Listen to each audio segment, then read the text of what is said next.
Welcome. এসএলএসটির যে interview চলছে তাতে ডেমো বা ডেমনস্ট্রেশনের যে ধারণা সেটা কিন্তু বদলে গেছে। যে কটা ইন্টারভিউ হয়েছে বা হচ্ছে তার যে অভিজ্ঞতা, সেখানকার যে সমস্ত প্রার্থীরা যাচ্ছেন, যে ধারণা নিয়ে আমরা হয়তো এতদিন ধরে ডেমো ক্লাসগুলো প্রস্তুত হচ্ছিলাম, যারা সামনে এডুকেশন অন্যান্য সমস্ত বিষয়ে নবম দশমের বেশিরভাগ প্রার্থীরা এখনো বাকি আছে ইন্টারভিউ বা পার্সোনালিটি, সেই ডেমনস্ট্রেশনটা আমাদের যে প্রস্তুতি ভেবেছিলাম অন্তত 4-5 মিনিট বা কিছু এইভাবে শুরু করব, এই উদাহরণ দিয়ে সেই উদাহরণ দিয়ে এই করব, বোর্ডে এই লিখবো সেই লিখবো, টোটাল ধারণাটা কিন্তু বদলে গেছে। এক এক বোর্ডে এক এক রকম ভাবে ডেমো দিতে বলছে, কিছু কিছু স্পেসিফিক মেনশন করে দিচ্ছে। সেইগুলো না জেনে বা না জানাটা বড় কথা নয়, না জানতেই পারেন, সেখানে যাওয়ার পরে যখন আমাকে এইভাবে দিতে বলছে, সেই পরিস্থিতিটা বা প্রশ্নটা না বুঝে যদি শুরু করি, তাতে মনে হয় ডেমোটা কিন্তু আমার একটু খারাপ হয়ে যেতে পারে। তাই কি কি করব, কি কি সমস্যার সম্মুখীন হতে হচ্ছে, কিভাবে সেটা ওভারকাম করা যায়, সে বিষয়ে আজকে কথা বলবো। প্রথমেই বলছি, সমস্ত বোর্ডে প্রায় একটা কমন জিনিস, 2-3 মিনিটের বেশি ডেমো ক্লাস হচ্ছে না। একটি কথা শোনা যাচ্ছিল কোনো একটি বোর্ডে 25 মিনিট 30 মিনিট ডেমো, এই করে কোনো বাস্তব ভিত্তি অন্তত পাইনি।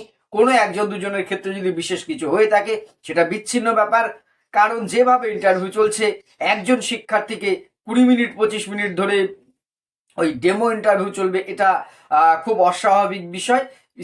মানে স্পেশালি কোনো ক্ষেত্রে কোনো একটা ব্যতিক্রমী হতেই পারে, ব্যতিক্রম কখনো নিয়ম হতে পারে না। যেটা হচ্ছে 2 থেকে 3 মিনিট ম্যাক্সিমাম টাইম দিচ্ছি, এর মধ্যে ডেমোটাকে কমপ্লিট করা খুব টাফ ব্যাপার। কিন্তু কিভাবে করব সেটা আসছি, তার আগে আর কি কি হচ্ছে, কোথাও কোথাও যেমন ওয়েস্টার্ন জোনে কিছু প্রার্থীকে বলে দিয়েছে আপনি কি বিষয় পড়াবেন, এটা পড়াবো, 2 মিনিটের মধ্যে ডেমো কমপ্লিট করুন।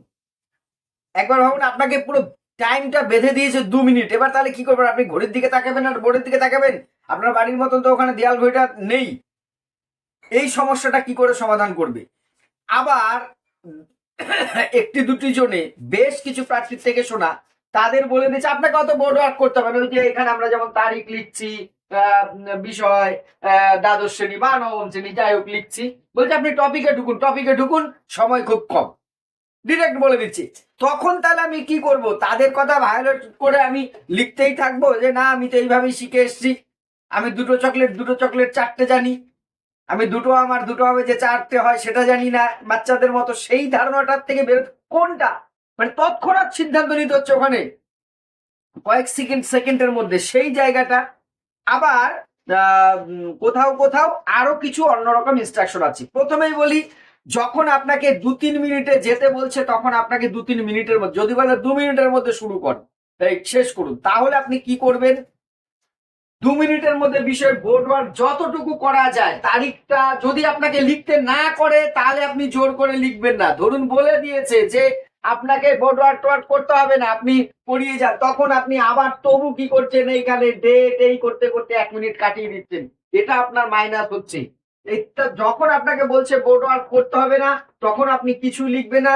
সাপোজ আপনি পড়াবেন শিখন, আপনি আপনার উপস্থাপন শুরু করে এখানে শিখনে চলে গেছেন, ডিরেক্ট আগেই তো লিখবেন না। আমি বা আপনারা জানেন, আপনি শিখনের কোনো একটা উদাহরণ বা শিখনটা কি সেটা বোঝাতে বোঝাতে, যে জানো তো আমরা যা কিছু শিখি এইভাবে শিখি, হ্যাঁ যেভাবে আপনি বলবেন, বলে আপনি টপিকে চলে গেছেন, এই দুদিকের কিছু আপনাকে করতে না করেছে, করার দরকার নেই।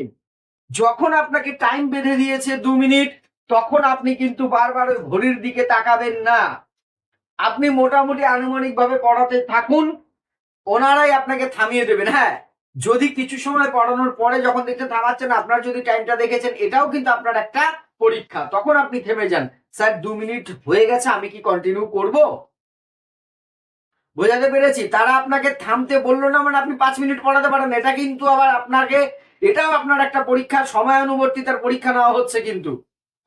আবার তার মানে এই নয় আপনাকে একদম 1 মিনিট 59 সেকেন্ডেও থামা যাবে না, আবার 2 মিনিট 1 সেকেন্ডও থামা যাবে না, তা কিন্তু না। মোটামুটি আপনি একটা ধারণা মতন 2 মিনিটের বেশি হয়েও গেছে, 2.5 মিনিট হয়ে গেছে, আপনাকে থামাইনি, আপনি দেখলেন, সেই সময় একবার জিজ্ঞাসা করতে পারে, স্যার বা ম্যাডাম আমার 2 মিনিট হয়ে গেছে, আমি কি আর কন্টিনিউ ফার্দার? যদি তারা বলে আপনি পড়ান, ভালো পড়াচ্ছেন বা কিছু, এটা কমপ্লিট করুন, এই পয়েন্টটা আপনি করুন, না হলে ছেড়ে দিন। তার মানে এই নয় শিখনের বৈশিষ্ট্য হচ্ছে অতীত অভিজ্ঞতা, তাহলে বুঝতে পেরেছ। ওই যে নার্ভাস, এই চাপটা নেবেন না, ঘড়ির দিকে তাকাবেন না, সেটা আপনার সব দিক থেকে কিন্তু মাইনাস হবে, এটা খারাপ হবে। আবার আমারই একজন ভাই, তার অভিজ্ঞতা আপনাদের সাথে শেয়ার করেছি, তাকে কিছুটা পড়ানোর পর 1-1.5 মিনিটের পরেই বলছে সবে বৈশিষ্ট্য লিখতে যাবে। বৈশিষ্ট্য আপনাকে লিখতে হবে না, আপনি মুখে বলুন। মানে কিছুটা আপনি পড়িয়েছেন, পড়ানোর পর যে বাকিটা আপনাকে লিখতে হবে না, আপনি মুখে বলুন পয়েন্টগুলো। 3টে পয়েন্ট বলুন, 3টে বৈশিষ্ট্য বলুন, ওকে 4টে বলেছিল, 4টে বৈশিষ্ট্য বলুন। তখন আপনি তাও না আমি বোর্ডে লিখবই, একদম নয়, একদম নয়। কে কি বলছে জানি না, আমি আপনাদেরকে অনুরোধ করব, যখন আপনাকে না করছে, আপনি জানেন মানেই তাও করতে হবে, তাও দেখাতে হবে, এই জিনিসটা কিন্তু করতে যাবেন না। আমি জানি আপনারা এই ভুলগুলো করবেন না, সাধারণত করবেন না আপনারা কেউই, কিন্তু ওই যে একটা বোর্ডের সামনে দাঁড়িয়ে স্বাভাবিকভাবেই একটা নার্ভাস ফিল হয়, সেই সময় না ওই মুখোমুখি তো আমরা আগে হইনি পরিস্থিতি, এই জন্য বলছি যে বিষয়গুলো ঘটছে সেই বিষয়ের সাথে একটু যদি আমাদের পূর্ব পরিচিত থাকে। আরেকটা যেটা অনেকেই এই প্রশ্নটা করেছেন, স্যার আগের থেকেই যদি এখানে ডেটটা দেখা গেল আপনার স্বাভাবিক, সাপোজ 17-12-তে আপনার ইন্টারভিউ, এখানে আগের থেকেই লেখা রয়েছে, ডেট লেখা আছে, ডেটটা আপনার মিলে গেছে, তাহলেও কি সেটা মুছবো? আপনি চাইলে সেটা না মুছেও এটাকেই রেখে দিয়ে করতে পারেন, এক্ষেত্রে কোনো সমস্যা বা অসুবিধা হচ্ছে না। আর যদি দেখেন পুরোটাই আপনার সাথে মিলে গেছে, শুধু টপিকটা মুছবেন, আপনি আপনার টাইম কাউন্টের আগে বলতে পারেন স্যার বোর্ডটা রেডি করা আছে, আমি ওটাকে ইউজ করব, এই প্রশ্নটা চাইলে করে নিতে পারেন, না বললেও খুব একটা সমস্যা কিন্তু নেই। আর এখানে কি করবেন তাহলে, 2 মিনিটের মধ্যে আপনি সরাসরি বিষয়ে যাবেন। আপনাকে 2 মিনিট টাইম দেওয়া হয়েছে বা 3 মিনিট টাইম দেওয়া হয়েছে, যদি টাইম বেঁধে নাও দেয় আপনাকে ধরেই নিতে হবে, কিন্তু 2 মিনিট 2.5 মিনিটের বেশি সময় আপনাকে দেবে না, এইটা কিন্তু মাথায় রাখবেন। ফলে যত দ্রুত পারেন বিষয়ে যাবেন, নানান উদাহরণ দিয়ে পেঁচিয়ে গুছিয়ে যাওয়ার দরকার নেই, এতদিন যা রেডি করেছেন সেটাকে কাটছাট করুন। আপনি 2 মিনিটের মধ্যে আপনি বিষয়ে ঢুকতেই পারলেন না, আপনি গল্প বলছেন, তোমাদের একটা গল্প বলছি আজকে, হ্যাঁ, সে গল্প বলতে বলতে আপনাকে বলো ঠিক আছে বসুন, একবার শুধু আপনি সিচুয়েশনটা ভাবুন, সেই সময় আপনার বাকি ইন্টারভিউটা কতটা খারাপ হতে পারে। ওনারা খারাপ করে দেন, আপনার মানসিক অবস্থাটা, এই আমি তো যেতেই পারলাম না, পড়াতেই পারলাম না, কি হলো, এই একটা চাপ কিন্তু আপনার মধ্যে তৈরি হবে। আপনি অযথা কেন চাপ নেবেন? যত দ্রুত পারুন বিষয়ে একবার ঢুকুন, তারপরে আপনাকে যদি কন্টিনিউ করতে বলে তখন আপনি ঘটনা চক্রে উদাহরণ টানুন, ব্যাখ্যা করুন, বৈশিষ্ট্য করুন, যা করুন দ্রুততার সাথে বিষয়ে ঢোকার চেষ্টা করুন 1 মিনিটের মধ্যে। এবার কিভাবে ঢুকবেন সেটা কিন্তু আপনার আপনার দায়িত্ব। এটা আমি বারবার বলছি, এক একটা বিষয়ের এক একটা কৌশল। আমি হয়তো এডুকেশনের কয়েকটি টপিকের কৌশল বলতে পারবো, কিন্তু আমি তো আর সব বিষয়ে জানি না, বা এডুকেশনের আমি সব জানতাম বাবা, খুব সামান্য জ্ঞান নিয়ে আপনাদের সাথে আলোচনায় আসে আপনাদের সহযোগিতায়। ফলে স্বাভাবিক বলছি যে আপনার টপিকটাকে মিনিমাইজ করুন, আরো ছোট করুন, মাইক্রো করুন, তার মধ্যে ঢুকুন। এইবারে সবচেয়ে যেটা গুরুত্বপূর্ণ, আপনি যেটা ডেমো দেবেন সেটার থেকেই কিন্তু কোশ্চেন হচ্ছে। তাহলে কি দাঁড়াচ্ছে, এতদিন বলা হচ্ছিল ইন্টারভিউটা আপনার হাতে নেই, ডেমোস্ট্রেশনটা আপনার হাতে, এখন কিন্তু ঘটনা উল্টে গেছে, এখন ডেমো ইন্টারভিউ সবটা আপনার হাতে। অর্থাৎ আপনি যে সেই বিষয়টাকে ডেমনস্ট্রেশনের জন্য সিলেক্ট করুন, যেটার থেকে কাউন্টার প্রশ্নগুলো আপনি মানে ফেস করতে পারবেন। যে বিষয়টা আপনার অপেক্ষাকৃত দুর্বল, আপনাদের মানে জ্ঞান যোগ্যতা নিয়ে আমার এতটুকু কিন্তু প্রশ্ন চিহ্ন নেই, যথেষ্ট যোগ্যতা না হলে আজকে আপনি এই জায়গায় আসেননি, বহু পড়াশোনা করেছেন, তবুও প্রত্যেকটা বিষয়েরই যে যে সাবজেক্টের হোক না কেন আমাদের কিছু স্ট্রং পয়েন্ট, কিছু উইক পয়েন্ট থাকেই। হয়তো উইক পয়েন্টের কোনো একটা ডেমো আপনি ভালো পড়াতে পারছেন, কিন্তু তার কাউন্টার প্রশ্নগুলো অত্যধিক টাফ হতে পারে আপনার জন্য, মনে হয়। দেখুন আপনার জন্য কোনটা টাফ সেটা আপনার চেয়ে ভালো কেউ বোঝে না, আপনি যে বিষয়ের হন না কেন, আপনার টিচার বলুন, অন্য কেউ বুঝবে না, আপনিই বুঝবেন একমাত্র।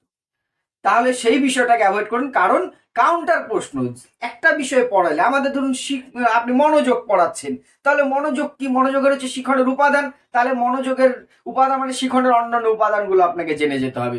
মনোযোগের পরিসর কি, তারপরে আপনার যে এই যে এটা পরিমাপের যন্ত্র কি, এই ধরনের সমস্ত বিষয়গুলো জেনে যেতে হবে। আপনি সাইকোলজি শিখনের একটা কৌশল পড়াচ্ছেন, অল্টারনেটিভ কৌশলগুলো পড়ে যেতে হবে, কিন্তু কাউন্টার প্রশ্ন ওইখান থেকেই কিন্তু আসবে, আসাটাই স্বাভাবিক। অর্থাৎ ডেমোস্ট্রেশনটা আপনার, আপনি বোলার, আপনি কেমন বল দেবেন তার উপরে আপনি 6 মারবে না 4 মারবে না গুগলি দিতে পারবেন আপনি, আপনার হাতে কিন্তু অনেকটা ইন্টারভিউটা রয়েছে 20টা নম্বর। এতদিন ছিল ডেমোটা, এখন ইন্টারভিউটা, অর্থাৎ ডেমো সিলেকশনের উপরে কিন্তু নির্ভর করছে আপনার ইন্টারভিউটা। আর ডেমোটা যদি ভালো হয়ে যায় তখন কিন্তু আপনার সমস্যা কোনো নেই। এর ডেমনস্ট্রেশনে কোন জিনিসগুলো দেখা হচ্ছে বা দেখা হয়, এই 4টে পয়েন্ট আজকে আমি সংক্ষেপে বলবো। প্রথমত হচ্ছে কন্টেন্ট নলেজ। কন্টেন্ট নলেজ মানে আপনি কত গভীরে জানেন, সেটার চেয়ে বড় কথা বিষয়টা আপনি কতটা ধারণা দিতে পারেন। আমার একটা বিষয়ে ধারণা থাকলে তবেই আমি ধারণা দিতে পারবো, এইটাকে বলেছে কন্টেন্টের নলেজ। অর্থাৎ যে বিষয়টা আপনি ডেমো দিচ্ছেন সেটার নলেজ আপনার কতটুকু আছে, আপনার কিন্তু 2-2.5 মিনিটের মধ্যে বোঝা যাবে আপনার উপস্থাপন ভঙ্গি দিয়ে। এই কন্টেন্টের নলেজটা তারা দেখছেন। আর যেটা দেখছে প্রেজেন্টেশন স্কিল। ডেমনস্ট্রেশনে অন্যতম একটা গুরুত্বপূর্ণ বিষয় হচ্ছে আপনার প্রেজেন্টেশন। অনেকেই আছে, আমরা ছাত্র জীবনে এমন বহু শিক্ষক পেয়েছি জ্ঞানী গুণী, আবার কিছু শিক্ষক আমরা পেয়েছি যারা সত্যিই খুব জ্ঞানী, বহু জ্ঞান আছে, কিন্তু অপেক্ষাকৃত ছাত্রদের বোঝানোর ক্ষেত্রে তাদের দক্ষতা কিন্তু একটু কমতি ছিল। এটা কিন্তু আমরা আপনাকে স্বীকার করতে হবে। এমন কোনো একজন শিক্ষক শিক্ষিকা আমরা প্রত্যেকেই পেয়েছি, তিনি জ্ঞানে বহুর কিন্তু বোঝাতে পারেননি অতটা। ঠিক সেইটা যাতে না হয়, আমরা চাই কোন ধরনের শিক্ষক, যার প্রেজেন্টেশন স্কিলটা ভালো হবে। এটা কিন্তু দেখা আপনি কত সহজে উপস্থাপন করতে পারছেন। তার যে আর একটা জিনিস দেখা যাচ্ছে ইন্টারঅ্যাকশন, কমিউনিকেশন স্কিল। আপনি স্টুডেন্টদের সাথে কতটা কমিউনিকেশন করছেন। আমি বারবার বলেছি আই কন্ট্যাক্ট ভেরি ইম্পর্টেন্ট। আপনি কতটা মানে ওই যে এখানে আপনার ছাত্রছাত্রী বলতে যা এক্সপার্ট আছে তাদের সাথে আই কন্ট্যাক্ট, শুধুমাত্র মুখে কথা বললেই কিন্তু কমিউনিকেশন হয় না। আমার চোখও কিন্তু কমিউনিকেশনের অন্যতম একটা, আমরা বলি চোখের ইশারা অনেক কিছু বোঝা যায়। অর্থাৎ আমি কতটা শিক্ষার্থীদের সাথে ইন্টারাকশন করতে পারছি, তাদের কতটা এঙ্গেজ করতে পারছি, এই বিষয়গুলো কিন্তু দেখছি। আর সবচেয়ে যেটা বেশি দেখছি সেটা হচ্ছে আপনার বডি ল্যাঙ্গুয়েজ। আপনার বডি ল্যাঙ্গুয়েজটা, শরীরের ভাষাটা কিন্তু খুব গুরুত্বপূর্ণ। অর্থাৎ আপনি প্রথম দিকে আমি বলেছি ইন্টারভিউ রুমে ঢোকা থেকে বেরোনো অব্দি টোটালটাই আপনার কিন্তু পার্সোনালিটি টেস্ট। এখানে ইন্টারভিউ আমরা বলছি ঠিক, এটাকে বলে পার্সোনালিটি টেস্ট।